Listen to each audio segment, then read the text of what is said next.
Pulis sugatan matapos mabaril habang rumeresponde sa isang insidente. Ang suspect patay naman matapos makipagpalitan ng putok sa mga otoridad sa ikinasang follow-up operation. Si Jim Tejano sa balita. Sugatan ng isang 40 anyos sa Pulis Pasay matapos barilin ng 28 anyos sa suspect sa Barangay 61 Pasay City Martes ng umaga. Sa investigasyon ng pulisya, rumisponde si Police Staff Sergeant Carlo Rebulanan sa ulat ng isang lalaking nagpapaputok ng baril sa nasabing lugar. Nung dumating po yung tropa natin, biglang pinaputokan ng suspect po natin, sabay takbo.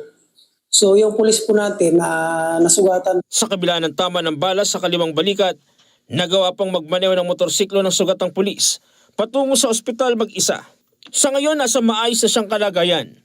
Sa follow-up operation ng Pasay City Police, natunto ng suspect matapos ituro ng isang concerned citizen.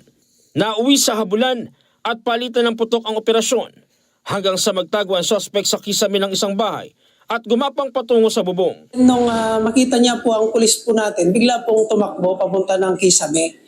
Then nung sinundan po ng tropa, bigla niya pong pinaputokan ng tropa natin. So nag-return fire po yung ating mga tropa. Then